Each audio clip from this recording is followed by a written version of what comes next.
শ্রেণী শিক্ষকের নাম, শিক্ষার্থীর নাম, ক্রমিক নম্বর, তারপরে শাখা, অভিজ্ঞতা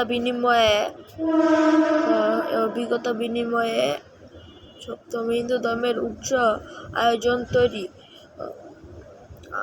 তোমরা নিশ্চয়ই বিয়ে, পূজা ইত্যাদি অনুষ্ঠানে সামাজিক ও ধর্মীয় অনুষ্ঠানের আয়োজনে প্রয়োজন ও অংশগ্রহণ করেছ। এরকম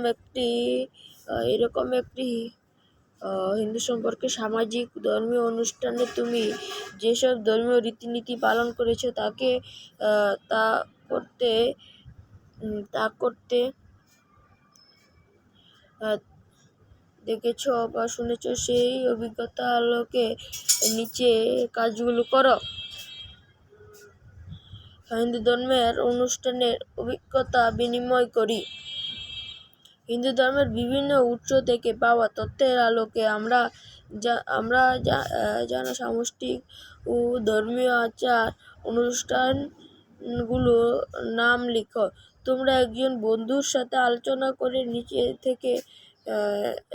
নিচে ছকের মধ্যে একটি ছক বানিয়ে পূরণ করো।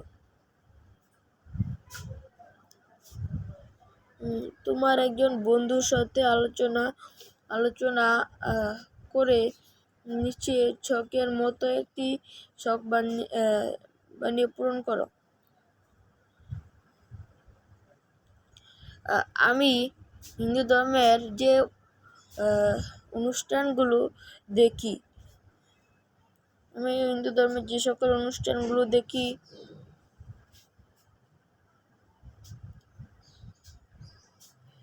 দুর্গা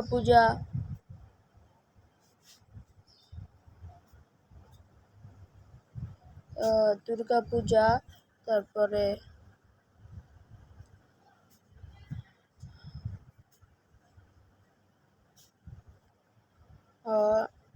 আমার বন্ধু হিন্দু ধর্মের যে সকল অনুষ্ঠানগুলো দেখেছি। দলগত কাজ, বন্ধুর দেখা অনুষ্ঠানগুলোর সঙ্গে আমার দেখা অনুষ্ঠানে যেসব ভিন্নতা পেয়েছি, বন্ধুর দেখা অনুষ্ঠানের সাথে আমি যেসব ভিন্নতা পেয়েছি, দুর্গা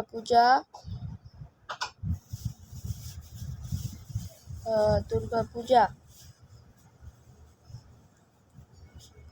তারপর লক্ষ্মী পূজা,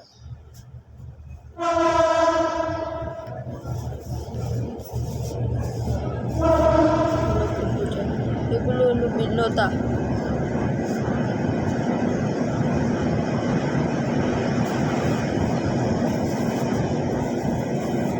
তারপর বিধিবিধানের কথা জানা। হিন্দু ধর্মের অনেক বিধিবিধান সম্পর্কে জেনেছ তোমরা।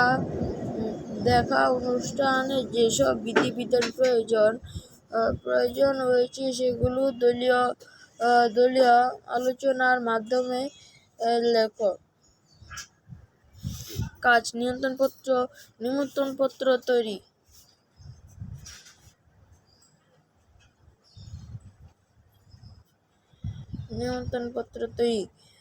মনে করো তুমি একটি হিন্দু ধর্মীয় অনুষ্ঠানের আয়োজন করেছ। সেই অনুষ্ঠানের জন্য একটি নিমন্ত্রণপত্র তৈরি করতে যা যা থাকতে হবে। অনুষ্ঠানে আসার জন্য নিমন্ত্রণ করে একটি চিঠি লিখবে। অনুষ্ঠানে শ্লোকে একটি মন্ত্র, শ্লোক, প্রার্থনা, কবিতা, গান লিখবে। অনুষ্ঠানে কি কি আয়োজন থাকবে তার ধারাবাহিকা লিখে সংক্ষিপ্ত প্রশ্ন তৈরি করবে। এখন উত্তরমালা। হিন্দু ধর্মীয় অনুষ্ঠানের অভিজ্ঞতা বিনিময়। আমি হিন্দু ধর্ম অনুষ্ঠানে যেগুলো দেখেছি, অন্নপ্রাশন, শিশুদের ভাত খাওয়ার অনুষ্ঠান। 2. বিয়ে, হিন্দু ধর্মের বিবাহ ধর্মীয় রীতি। 3. দুর্গা পূজা, দেবী দুর্গার পূজা, লক্ষ্মী পূজা, দেবী লক্ষ্মীর পূজা, সরস্বতী পূজা, দেবী সরস্বতী পূজা। আমার বন্ধু হিন্দু ধর্মের যে অনুষ্ঠানগুলো দেখেছে। দলগত কাজ, নামকরণ, শিশুকে নামকরণ অনুষ্ঠান। জন্মাষ্টমী, ভগবান কৃষ্ণের জন্মাষ্টমী উদযাপন। কার্তিক পূজা, কার্তিক মাসে পূজা। তারপরে শিবরাত্রি, ভগবান শিবের পূজা করা। রথযাত্রা, ভগবান জগন্নাথের রথযাত্রা। তারপরে বন্ধুর দেখা অনুষ্ঠানগুলোর সঙ্গে আমার দেখা অনুষ্ঠানে যেসব ভিন্নতা খুঁজে পেয়েছি। একক কাজ, নামকরণ, নামকরণ বনাম অন্নপ্রাশন। নামকরণ হলো শিশুদের নাম দেওয়ার অনুষ্ঠান, আর অন্নপ্রাশন হলো শিশুকে প্রথম ভাত খাওয়ার অনুষ্ঠান। জন্মাষ্টমী বনাম দুর্গাপূজা। জন্মাষ্টমী হলো ভগবান শ্রীকৃষ্ণের জন্মদিন উদযাপন। আর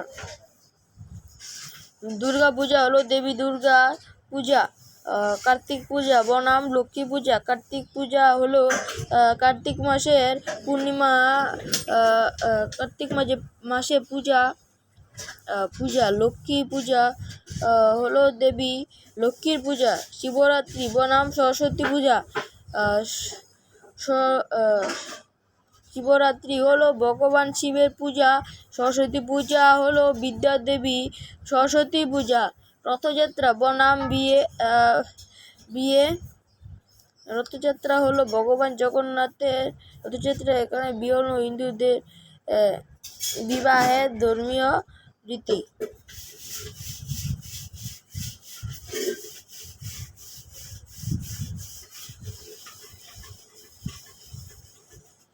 তারপর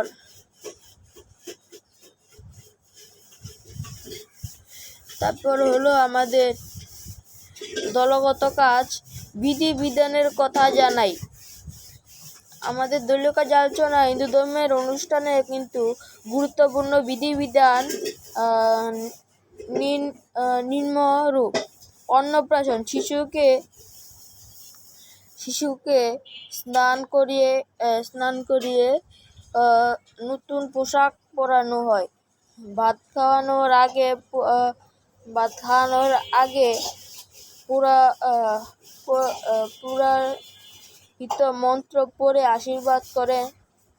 তারপরে বিয়ে,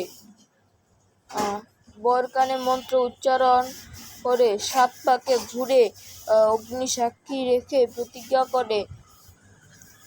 কন্যাদান, সিন্ধু দানু মঙ্গলে পুরো রীতি রয়েছে।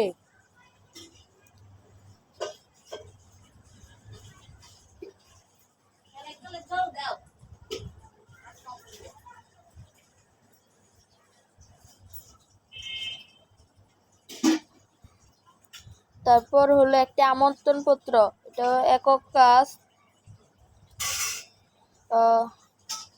প্রিয় বন্ধু, আমাকে আমাদের বাড়িতে একটি বিশেষ অনুষ্ঠান নিমন্ত্রণ জানাতে পেরে অত্যন্ত আনন্দিত হচ্ছি। আগামী তারিখে আমাদের পুত্রের অন্নপ্রাশন অনুষ্ঠান হতে যাচ্ছে। এই বিষয়ে দিনে আমরা উদযাপিত কামনা করছি। অনুষ্ঠানের শুরু সকাল 10টা এবং দুপুরের পর অনুষ্ঠান হবে। অনুষ্ঠানের স্থান আমার বাড়ির ঠিকানা এটা।